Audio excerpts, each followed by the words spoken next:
Hello students, मेरा ये respiration का थर्ड वीडियो है। अब मैं इसमें आपको जो रेस्पिरेशन प्रोसेस होती है, लंग्स में होती है और उसके कौन कौन से पार्ट हैं वहाँ उसको एक्सप्लेन करने जा रहा हूँ। मेन पार्ट कौन से हैं, रेस्पिरेटरी ऑर्गन कौन से हैं, और दूसरा एरोबिक और एनएरोबिक रेस्पिरेशन में क्या डिफरेंस है उनको देखने जा रहे हैं। तो पहले मैं इनको एरोबिक और एनएरोबिक रेस्पिरेशन में डिफरेंस बता रहा हूँ।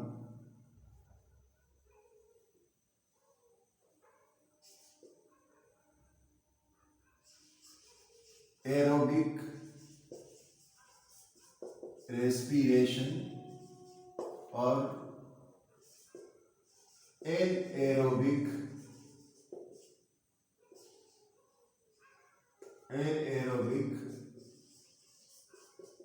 रेस्पिरेशन। एरोबिक रेस्पिरेशन और एनएरोबिक रेस्पिरेशन, ठीक है ना। थोड़ा सा मैं नीचे लिख देता हूँ, ये ऊपर चला गया। Anaerobic respiration. Aerobic respiration में हम पहली पॉइंट देखते हैं क्या है। सबसे पहले तो इसमें फूड मटेरियल है उसका कंप्लीटली डाइजेशन हो जाता है कार्बन डाइऑक्साइड और वाटर में। तो पहले में तो चलो यही लिख देते हैं, in this process food material completely oxidise हो जाता है। इसमें फूड मटेरियल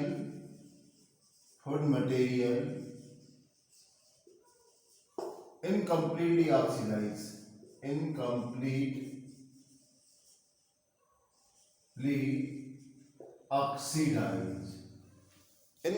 ऑक्सीडाइज हो जाता है।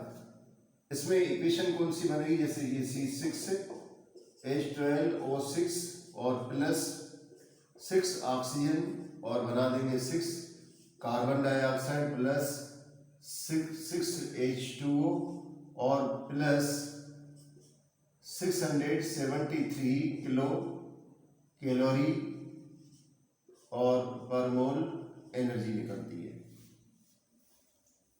तो ये किलो कैलोरी एनर्जी निकलती है जिसको अपन एटीपी में बताएंगे।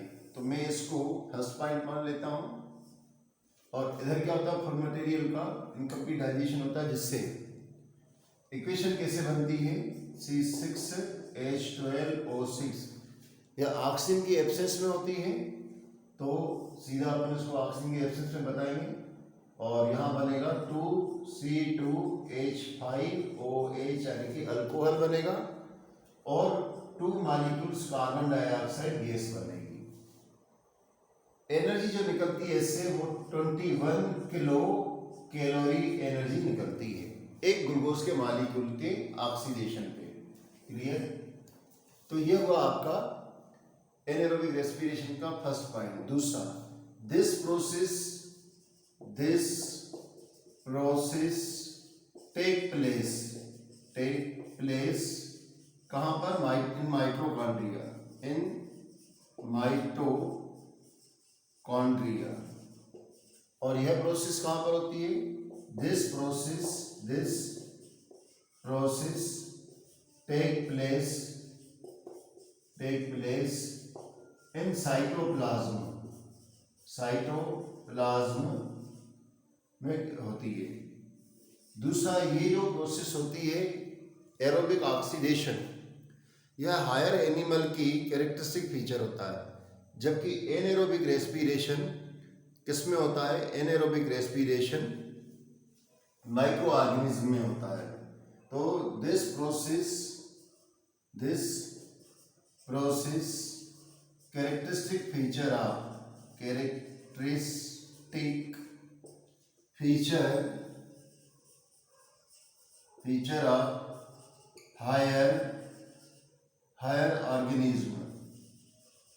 हायर ऑर्गेनिज्म की कैरेक्टरिस्टिक फीचर होती है। और यह माइक्रो ऑर्गेनिज्म में होती है। This process take place only in micro organism, यह माइक्रो ऑर्गेनिज्म में होती है। दूसरा, इसमें जो एटीपी बनते हैं 38 एटीपी बनते हैं, 38 एटीपी प्रोड्यूस्ड, और इसमें 2 एटीपी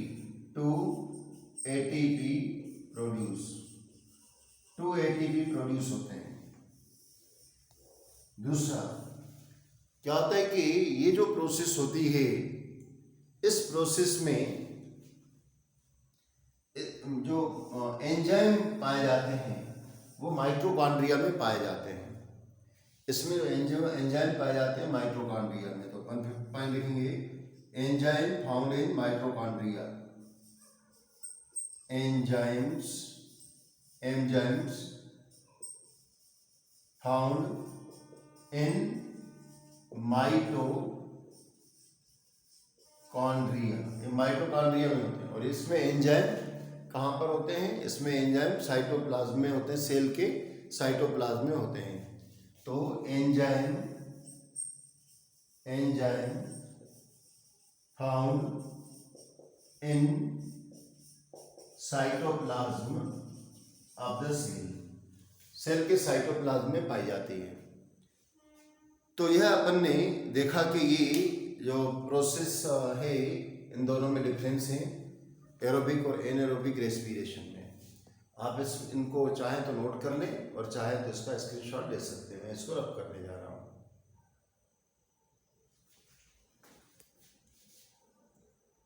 नेक्स्ट हमारा टॉपिक है स्ट्रक्चर ऑफ, या यूँ कहें कि स्ट्रक्चर ऑफ लंग्स से पहले मैं यूँ एक वर्ड बोल देता हूँ कि main organs of the respiratory system in human being. तो मेन ऑर्गन कौन कौन से हैं? तो यहाँ लिख देता हूँ main organs of respiratory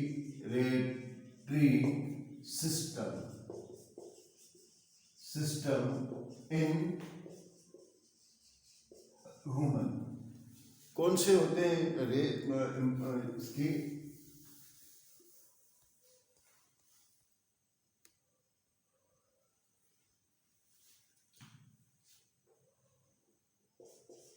main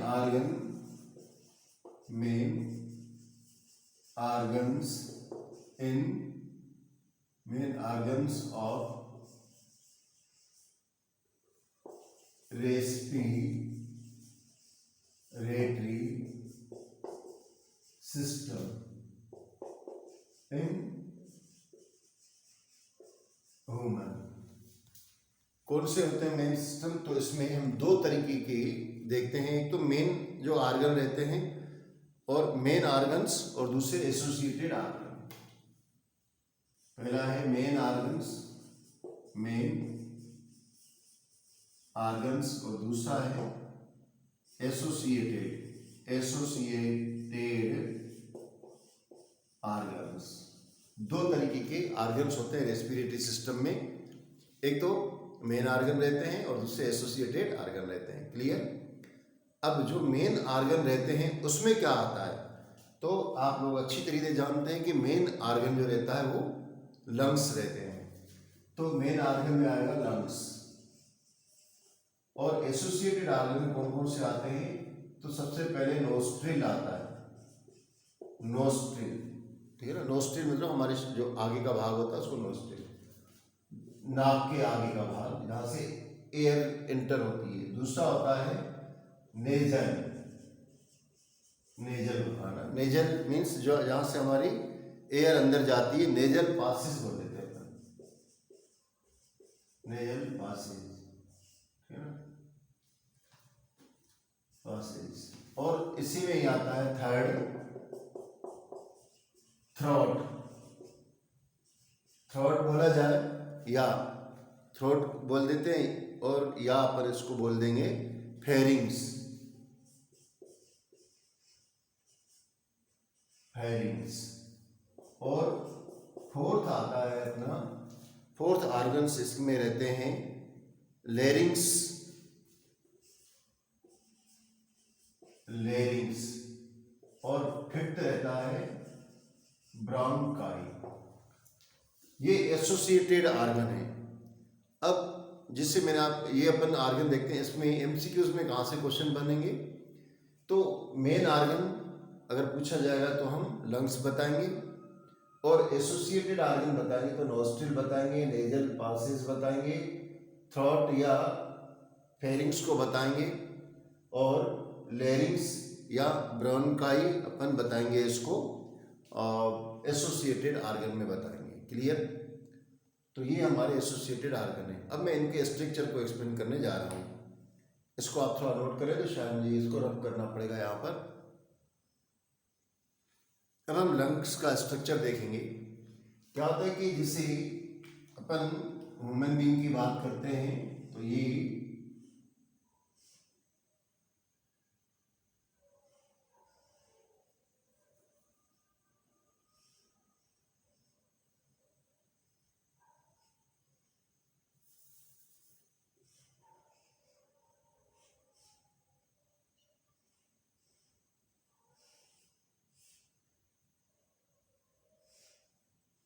human being में आप देखिए ये लंग, ये अपने नोज है, ठीक है ना। तो यहां से ये नोस्ट्रिल कहलाएगा, नोस्ट्रिल। और यहां से नोस्ट्रिल से अंदर ये नोज में ही ये जो पार्ट होता है ये कहलाएगा अपना नेजल पासेज। नेजल पासेज, ये नेजल पासेज है। फिर नेजल पासेज से ये जो ट्यूब जा रही है, ठीक है ना, इस ट्यूब को अपन ये ट्रेकिया बोल सकते हैं अपन, ट्रेकिया।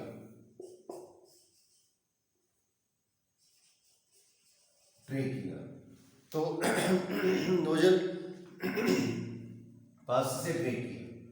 अब इस ट्रेकिया ये नीचे जाती है, और ये वाला जो ट्रेकिया का भाग होता है जिससे ये जुड़ा हुआ रहता है यहाँ पर इस ट्रेकिया में, ये कहलाता है फेरिंग्स। फेरिंग्स। इस फेरिंग्स की क्या खासियत होती है कि ये फेरिंग्स कुछ इस तरीके की होती है। यहाँ पर नाक, ये अपने कान होते हैं, ईयर होते हैं, ठीक है ना।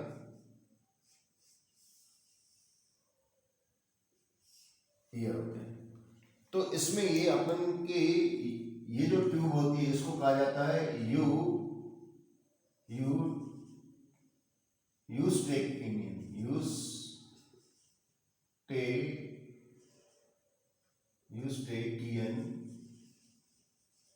Eustachian tube.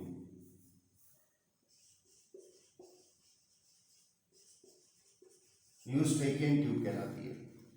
तो ये यूस्टेकियन ट्यूब किससे रिलेटेड रहती है? ये ईयर से, ये हमारे ईयर है, ईयर से यूस्टेकियन ट्यूब कनेक्ट रहती है। एक ट्यूब ये, दूसरी ये नोजल की ये ट्यूब आ रही है नेजल पास, ये वाली, और तीसरी ये अपनी फुट ट्यूब आती है। ये तीनों ट्यूब, ठीक है ना, ये यहाँ से आ रही है, ये फुट के लिए आ रही है, और ये कहाँ से आ रही है? यूस्टेकियन ईयर से आ रही है। ये सारी ट्यूब फेरिंग्स में से आके मिलती है, फेरिंग्स में उससे होते ही जाती है। फेरिंग्स में इसके बाद ये जो फेरिंग्स की ये ट्यूब है आगे चल के दो पार्ट में डिवाइड हो जाती है। एक तो ये एलिमेंट्री कैनल की ओर जाती है, ये एलिमेंट्री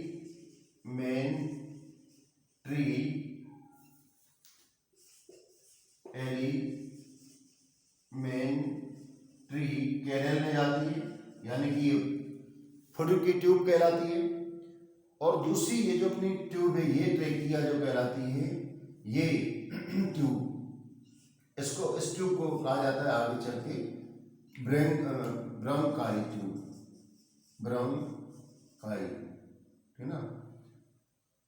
ये ब्रोंकाई ट्यूब है, ब्रोंकाई ट्यूब। ये ब्रोंकाई ट्यूब आगे चल के दो पार्ट में इस तरीके से डिवाइड हो जाती है, दो पार्ट में डिवाइड हो जाती है और दो पार्ट में डिवाइड होके हमारी थोरेटिक कैविटी में चली जाती है। थोरेटिक कैविटी में एक इस तरीके का बेग लाइक स्ट्रक्चर होता है, दो स्ट्रक्चर होते हैं बेग लाइक। वहां पर ये जाके, अब ये जो बेग लाइक स्ट्रक्चर को लंग्स कहते हैं। ये जो लंग्स होते हैं ये इसके चारों इस तरीके से ये डबल मेम्ब्रेन होते हैं इस तरीके से, और ये पिंकिश कलर के होते हैं। तो ये जो यहाँ पर जो कैविटी होती है, ये यहाँ पे ऊपर रिब्स बनी होती है, पर मैं पहले रिब्स नहीं बना रहा हूँ, इसके ऊपर इस तरीके की कैविटी बनी रहती है, एक पाउच टाइप की कैविटी दोनों में रहती है, इस तरीके की कैविटी रहती है। इसमें जो ये कैविटी रहती है वो कैविटी डबल लेयर्ड होती है, ये डबल लेयर्ड कैविटी होती है। इस कैविटी को कहा जाता है पिल्यूलर कैविटी, पिल्यूरल कैविटी। इस पिल्यूलर कैविटी के बीच में लिक्विड भरा रहता है, उस लिक्विड को कहा जाता है पिल्यूरल फ्लूइड कहा जाता है। पिल्यूलर फ्लूइड क्यों, क्या काम करता है कि अपने लंग्स को, क्योंकि ये बहुत सॉफ्ट होते हैं, soft spongy pinkish. Human lungs कैसे होते हैं? सॉफ्ट पिंक स्पंजी होते हैं। तो ये इनको कोई दिक्कत नहीं हो, शॉक बाहर के एक्सटर्नल शॉक वगैरह नहीं लगे, तो ये पिल्यूलर कैविटी इसको प्रोटेक्शन देती है। अब ये इस लंग्स के अंदर, ये दो लंग्स हैं, इसमें ब्रोंकाइज आ गई हैं। ये ब्रोंकाइज यहाँ पर अंदर आके बहुत सारी छोटी छोटी और ब्रोंकाई में डिवाइड हो जाती हैं, ढेर सारी छोटी छोटी ब्रोंकाई में कन्वर्ट हो जाती हैं। ये जो छोटी छोटी ब्रोंकाई में कन्वर्ट होकर इनका जो आगे का भाग होता है वो इस तरीके से बैलून टाइप का हो जाता है, जैसे बैलून फूल जाता है ना, इस तरीके का बैलून टाइप का हो जाता है, बैलून टाइप का। तो आगे का भाग इनका ब्रोंकाई जो फर्दर डिवाइड हो जाती है, फर्दर डिवाइड होकर इनका जो आगे का भाग होता है, मैंने क्या बताया, ये बैलून लाइक स्ट्रक्चर में कन्वर्ट हो जाता है। ये जो बैलून लाइक स्ट्रक्चर होते हैं ये ब्रोंकाई होते हैं, तो इनको बोला जाता है एल्वियोलाई।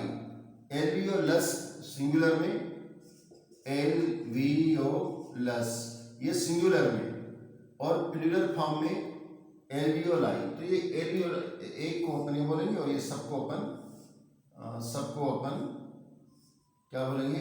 एल्वियोलाई। तो ये एल्वियोलाई में कन्वर्ट हो जाते हैं।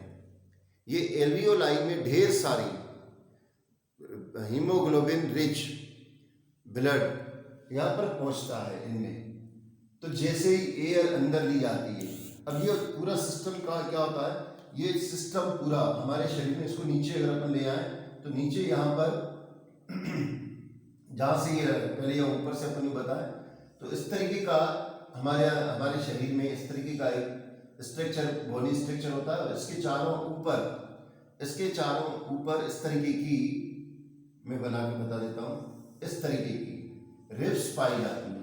ये रिब्स होती हैं इसके अंदर, ये रिब्स के अंदर सेफ रहता है रिब्स, और ये ऊपर जो लगा हुआ रहता है इसमें ये वाला, इसको अपन डायफ्राम बोलते हैं। इसको हम डायफ्राम बोलते हैं। डायफ्राम क्या होता है कि जैसे ही एयर अंदर आती है तो डायफ्राम कैसे हो जाता है? डायफ्राम फ्लैट हो जाता है और मीन्स चपटा टाइप का हो जाता है और थोड़ा ऊपर चढ़ जाता है। और हमारी जो रिब्स हैं वो कैसे हो जाती है? अपन ने देखी तो रिब्स थोड़ी ऊपर चढ़ी जाती हैं और डायफ्राम कैसे हो जाता है? फ्लैट हो जाता है, जिससे बाहर की एयर अंदर आ जाती है। जब बाहर की एयर अंदर आ जाती है तो वो इन एयर बाहर से अंदर इंटर करती है, तब क्या होता है कि फिर डायफ्राम अपनी पोजीशन चेंज करता है, वो बढ़ जाता है और रिब्स जो रहती हैं वो वापस अपनी पोजीशन में आ रही होती हैं। तो जिससे जो कार्बन डाइऑक्साइड लाई जाती है उसको बाहर कर दिया जाता है। किंतु इस पीरियड में जो अंदर से आई हुई एयर है वो कुछ क्वांटिटी में इसमें लंग्स में अंदर अंदर अभी भी बनी रहती है, जिससे वो जो एयर आती है उसको एब्जॉर्ब करने का सफिशिएंट टाइम एल्वोलाई को मिल जाता है, और वो एल्वोलाई ऑक्सीजन को क्या करता है, एब्जॉर्ब कर लेता है। ऑक्सीजन को एब्जॉर्ब करके ब्लड स्ट्रीम के थ्रू पहुंचा देता है, शरीर के डिफरेंस पार्ट में पहुंचा देता है। तो आप चाहें तो इस डायग्राम को भी नोट करें, मैं इसको और अच्छी तरीके से, ये तो डायग्राम के थ्रू बताया मैंने और फिर से इसको एक्सप्लेन करने जा रहा हूँ। इस डायग्राम को मैं रब करके बाद में करता जा रहा हूँ, है ना। तो अब क्या है कि मैं रब कर रहा हूँ उसको, आप चाहें तो उसका स्क्रीनशॉट ले लें।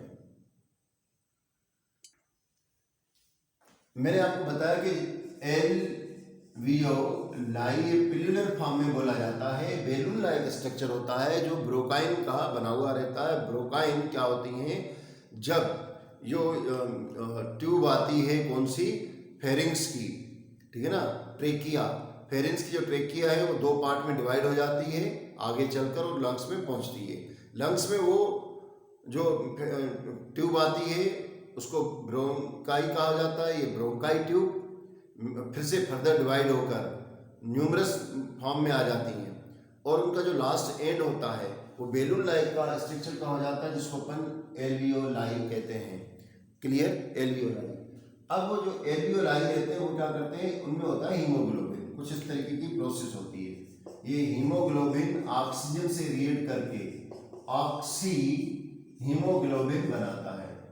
ऑक्सी हीमोग्लोबिन फिर ब्लड स्ट्रीम के थ्रू हमारे टिश्यू सेल तक पहुंचता है।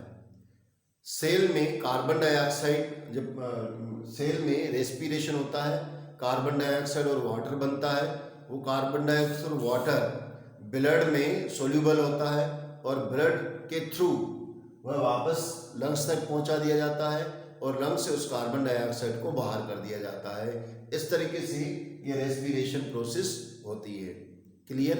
अब क्या होता है कि रेस्पिरेशन प्रोसेस में जो हम आपको एल्वियोलाई बोलते हैं, ये एल्वियोलाई कितने होते हैं, इनकी कितनी क्वांटिटी हो सकती है, तो आपकी एनसीईआरटी बुक के अकॉर्डिंग ये अगर एल्वियोलाई को निकाल के अगर बाहर फैला दिया जाए तो ये 80 मीटर स्क्वायर में फैल जाएंगी, इतने बड़े एरिया में। मतलब ये कितना बड़ा एरिया होगा आप इससे अंदाजा लगा सकते हैं कि करीबन ही आपके 38,000 फीट के आसपास आपका एरिया, ठीक है ना। मीन्स अगर कोई मकान लेके प्लाट बनाता है तो 1000 स्क्वायर फीट का करीबन होता है, और ये करीबन आपके 4000 स्क्वायर फीट के एरिया के हैं। उसमें अगर इनको पूरे को ये ढक लेंगे, ये इतने ज़्यादा क्वांटिटी में होते हैं, इतने ज़्यादा क्वांटिटी में बनते हैं। ये एयर से ऑक्सीजन को एब्जॉर्ब करके और ब्लड स्ट्रीम के थ्रू टिश्यूज तक पहुंचाने का काम करते हैं।